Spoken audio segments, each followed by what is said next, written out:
Hello, YouTube. It's Jonathan from Caravan Source. I thought you might want to see what I bought today. I got offered a few weeks ago a hobby motorhome. I was told it was on somebody's parents' drive, and I wasn't really told anything else about it other than it had done 11,000 miles, and it was a 2000. So I was naturally intrigued. And I've been away on holiday, and the guy said he'd wait for me to get back. So I went to see it today, and I want to show it to you. So let's jump in and have a look. So I've always liked the shape of these hobbies. They've got kind of like a fin at the back, a bit like a Ford Anglia or a Zephyr, and the colour-coded window frames. And the colour, I like the colour anyway, it's like a metallic blue. So it's a 2.8. It was the pre-electronic Fiat 2.8 engine, which I know, because I've had one before that had done 120,000 miles, is a good engine. This has done 18,000 kilometers, which is about 11,000 miles. Electric windows. It's had a new battery, and you can actually see this thing is in, apart from a lot of dirt and debris, this thing is in pretty good shape. It's had air conditioning retrofitted by these people.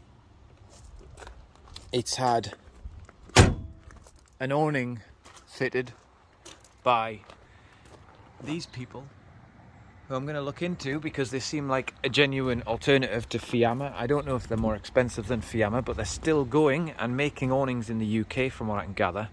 It's got 2 solar panels on the roof.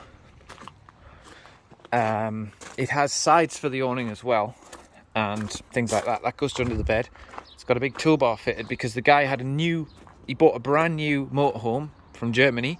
He bought a brand new tow car, and he bought a brand new scooter which went on a rack, and that was his holiday rig, and he only did 11,000 miles, and then it's been sat on his drive ever since. So you can see there's corrosion to the aluminium, which is a shame. This is a shower outlet. This is a Truma combi, old school combi boiler, but they still fit these to caravans now. That's your water tank. That's your hookup. This is your shower outlet. It's had cruise control fitted, and it's had aircon fitted, which I've never ever seen on an old.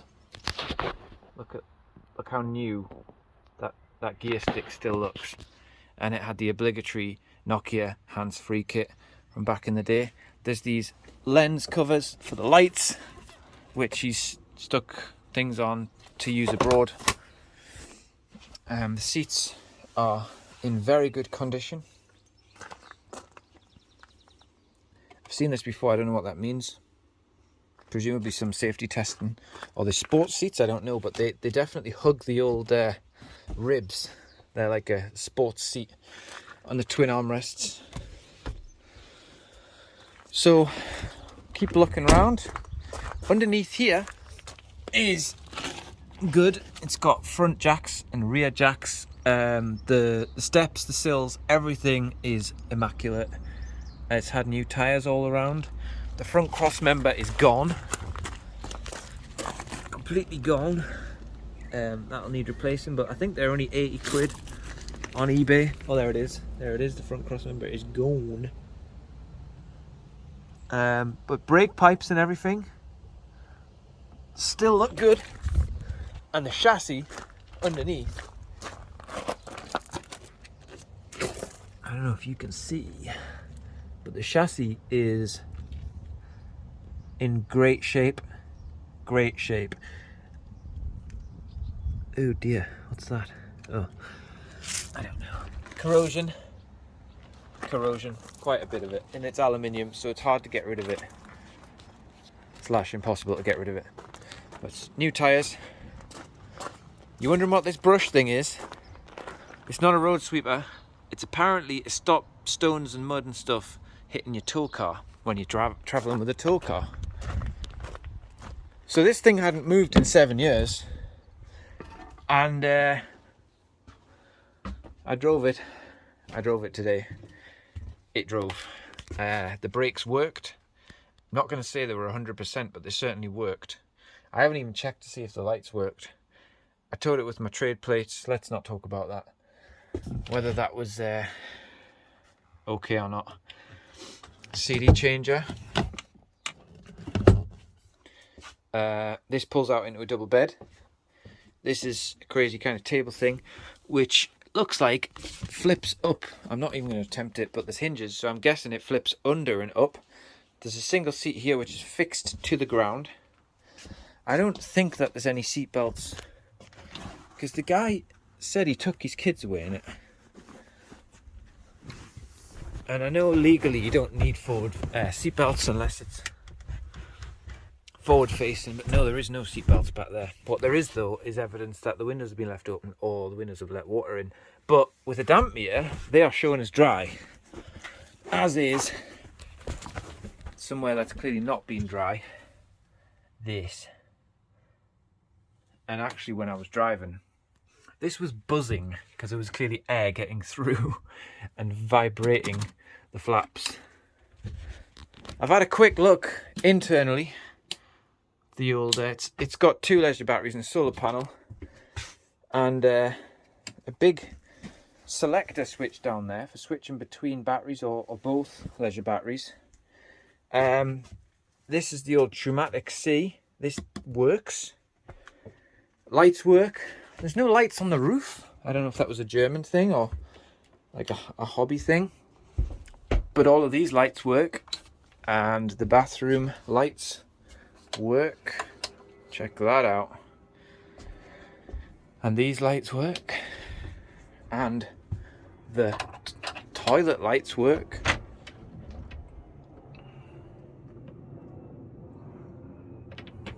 Clearly both of these have suffered frost damage because they are taped. That was the shower as well. The fridge I think will work. I couldn't get it to stay lit on gas. I couldn't get it to light on gas, but I reckon with a clean that will work. The igniter works. And I haven't tested it on mains. I haven't had mains electric through it. I haven't had water through it, but I have had the heating on, and the blown air heating, as I say, does work. Look at the hob. That is like new, old new. That is very, very clean. I don't think they did much cooking on this thing. And the sink. This is a Spiderfest motorhome. The spider jumped out on me earlier when I was looking around, but this is the good news. I'm telling you first. Apart from the damp I've already shown you, this is an oven grill combi with 2 igniters, which is pretty cool. And I think they had that fitted, and the cupboard is still under the bed, what was there originally.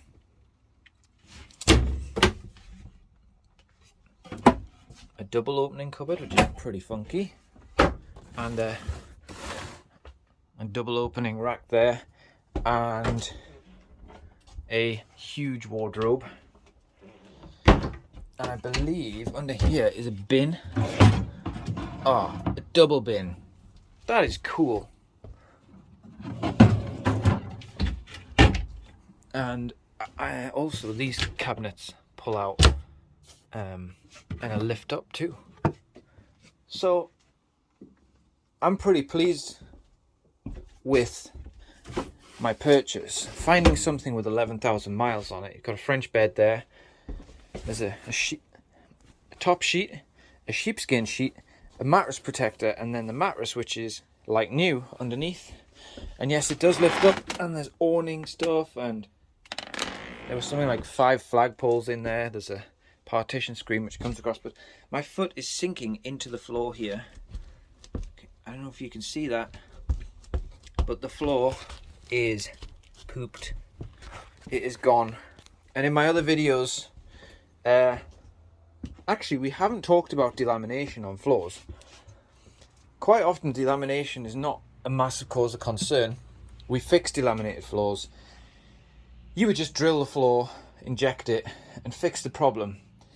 Most of the time, it's nothing to do with water ingress. It's just to do with the glue going off. This is water ingress. And the reason that I was suspicious straight away that it was water ingress was I can see it's black through the lino in places. Now I haven't ripped this back, but anyway, we've had a look underneath the van, and sure enough, the floor is spongy underneath the van. We haven't quite figured out why yet, whether they've had a water leak.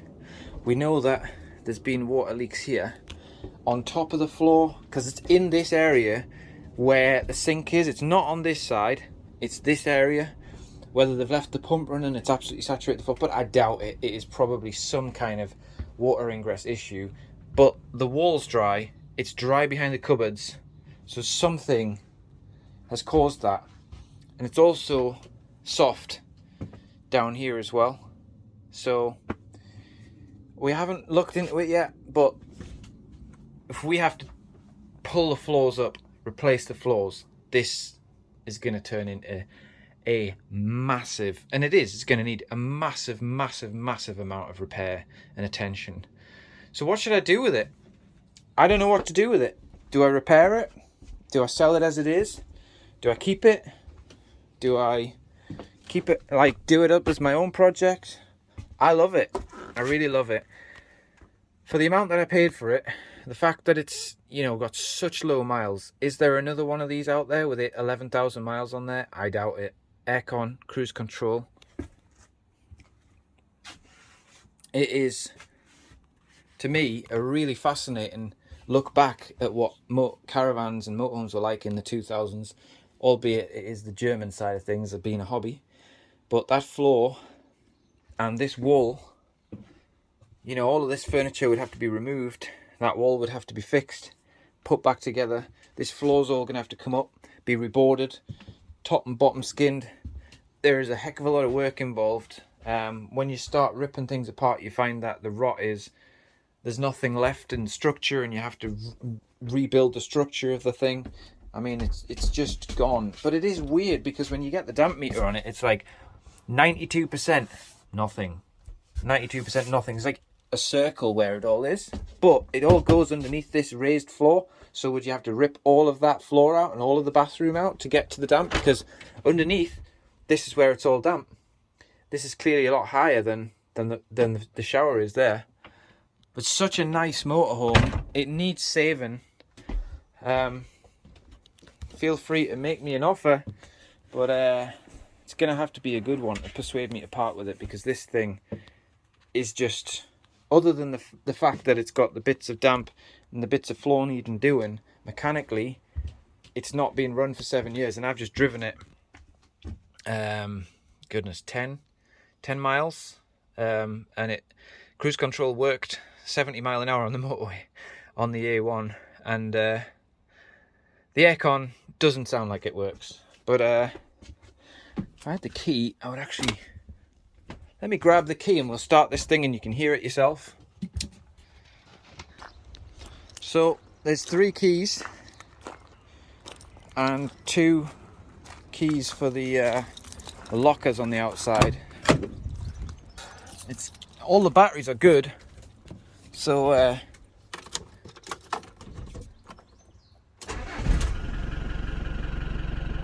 as you'd expect for 11,000 miles.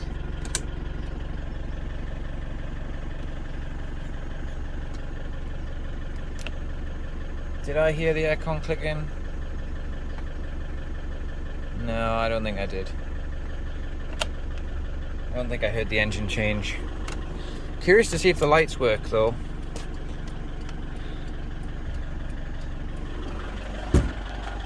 Oh, marker lights. Marker light off here. Yeah.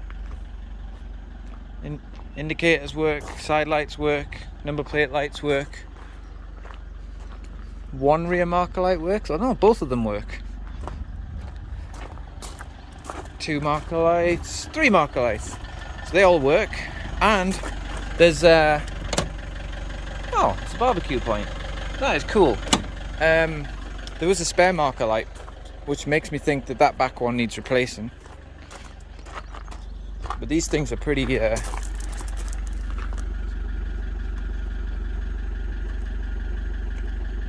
no, that's just a bad connection. So all of the lights work, from what I can gather. Haven't looked at the front mind. Well, that is dodgy camera work, sorry about that. And your top marker lights. So yeah, I'm pretty pleased with that. Apparently it gave off a puff of smoke when I drove away, and then after that it cleared.